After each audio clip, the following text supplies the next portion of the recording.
Okay, welcome to Twin Peaks with Steve and Putty once again. Episode 3, although technically 4, maybe I should just call them by their name, Putty. Rest in pain. Yes. Have our fine cup of joe. No strange foods this week. But we took a break because Putty had to celebrate his birthday. I think talking about Twin Peaks is the perfect way to celebrate a birthday, but that's alright. So Rest in Pain was our episode. Mm-hmm. I think we left off with it started with the big revelation about who the killer was, and the one-armed man became this reference, but not really explored that much. So we'll talk about that maybe in the next episode when we kind of get to that.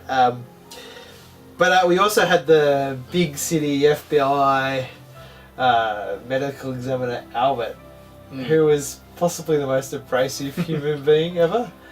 What were your impressions of him? Yeah, he didn't leave a good first impression at all. I think they were kind of going for that whole he's a genius but he has no social skills sort of thing, which I think worked well because you could tell he obviously knew what he was talking about. Yeah, very much so. But yeah, then the sheriff kind of just knocked him out. I felt really good about that. But yeah, I think for what they were trying to do with the character, they did it pretty well. Yeah, and I think part of it was meant to be like this real exaggerated, like Twin Peaks loves to do exaggeration, and that was like they know that's that kind of typecast big city cop, like big city, tough as nails, rude as anything, like I think they went for that and they allowed his kind of stuff to play over the top, you know what I mean? So that it's both, like, he's both really, really irritating and annoying, and arrogant, but also, like, you can laugh at him because you just kind of know it's this big typecast. We didn't get a whole lot of information from his autopsy until like, kind of, again, the episode we're going to talk about, well, the next episode, essentially. But a huge part of the episode was also the funeral. Just what were your general impressions of the funeral? I think it was shot really well. Yeah. Yeah, it kind of felt like a funeral, not a TV funeral. Yeah. And yeah, there were a lot of people who had differing experiences at the funeral, which was good as well. Obviously some were like devastated, like Leland. Yeah. But then like there was Bobby, who was kind of almost angry at everyone else at the funeral and stuff like that. So I think it was a really, really well done sequence. And they spent a lot of time there as well. Yeah, which I think helped it. Yeah. Like it wasn't like the type of funeral where you go, oh, let's celebrate this wonderful... Like it felt like a funeral does, about a young person, like where it just is tragic, and nothing like super positive about it or kind of like I guess what's the word, life affirming. Usually that might be the best way to describe it, is it wasn't life affirming. You know how those funerals are often like, that's really life affirming. So let's kind of break down the reactions then. Leland with his meltdown and his jumping on top of... That was the big one. On top of the coffin, And how did you feel about that? I guess I not enjoyed it, but I think it was really well done. Like, that is how a parent would react if they'd lost someone that young. So yeah, I think it was really well done. It was kind of maybe... I guess played a bit over the top. Yeah, again, very much in the nature of the show. Yeah, but like you at a funeral, you'd cry, you wouldn't jump on the coffin, kind of thing. But I guess Leland's shown in the past that he's kind of really over the top. Yeah, he's kind of really feeling it a lot more than other people, maybe. Or at least he's showing it more than other people. And I like that there was that hint of humour in it, like the noise of the machine, like kind of struggling with it. It was just like this really absurd kind of detail to put in it, but it worked really, really well. Yeah, what did you kind of make of? I can't think of her name, but the mum Palmer, like her. What was this statement? Don't you ruin this too? Yeah. Like what do you make of that?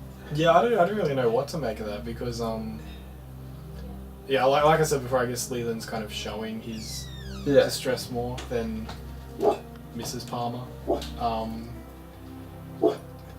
Yeah, it is kind of weird. Well, not weird, but it's good how they're showing two different ways of how parents would react to the death. We'll talk about Bobby and James together because that kind of.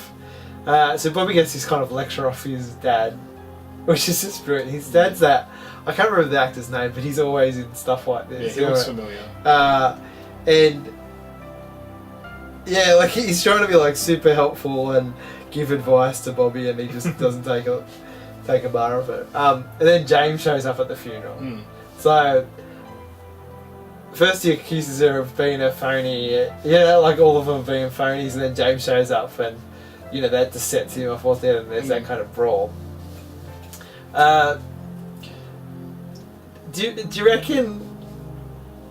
Well, do you reckon James cares that much, or do you reckon he's just being the honourable guy who feels the need to shut Bobby up at this point? At this point, I think kind of because of what's happened with what's her name, Laura's friend. Yeah. Donna. Donna, yeah.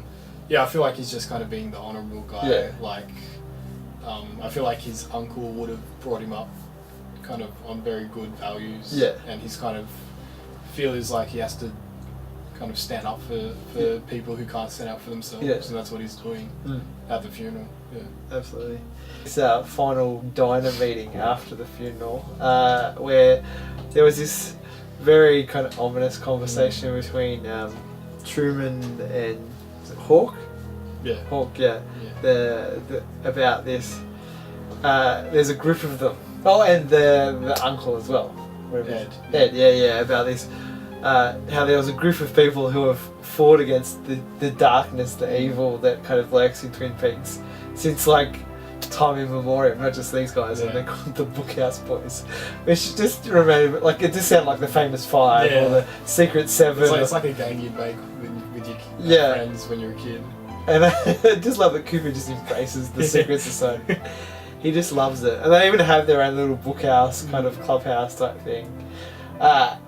And we find out that Ed's kind of been working a bit behind the scenes. He's been doing his own little bit of undercover work to kind of to discover this whole like drug ring and stuff like that. So I guess the Secret Society isn't all that fascinating, but you get that sense of the evil that they're fighting against all along in the show, like somehow like this is bigger than a murder,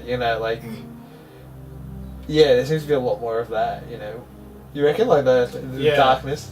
It's the first time it states explicitly that there's kind of something wrong with Twin Peaks.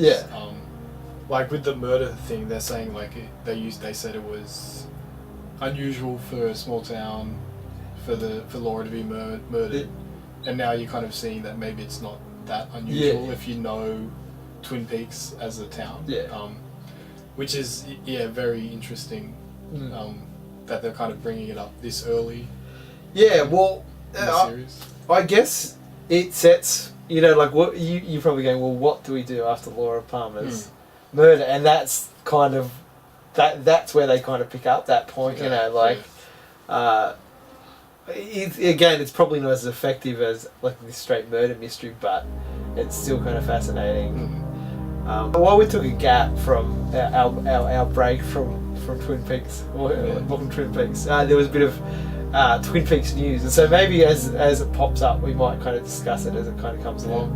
But this one was a bit of a weird one, in that it was about the 2016 kind of show, and David Lynch was in Australia of all places. He's got an exhibition up in Brisbane, and he was asked a question about Twin Peaks and how his comment was that it wasn't all kind of set in stone.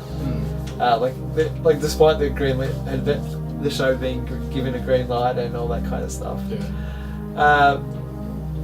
So what did you kind of make of that? Like, it was a bit strange because, well, like you said, I thought it was concrete. Yeah, well, they announced it, didn't they? It's not like that's the thing. They've locked in the actors and stuff like that. Yeah, so it's a bit strange about why they're kind of hesitating now. Yeah. I'm sure it must be like maybe money contract. Yeah, well, that seems to be the official, well, no, the unofficial word. So, like, from not gossip channels, but insider channels, because it's not really gossipy, you know, like, so Showtime responded and said, no, scripts have been greenlit, you know, it's ready to go. And, yeah, there was that whole thing about, like, David Lynch was more in the back end of, like, the profits kind of thing, more like of DVD sales and stuff like that. Because he supposedly has complete creative control over the process. Like he's been given that freedom, which means that they'll be suitably weird and stuff like that. So we don't know what's going to come of that. But yes, until then, cheers. Cheers. And we'll see you on another episode of Welcome to Twin Peaks.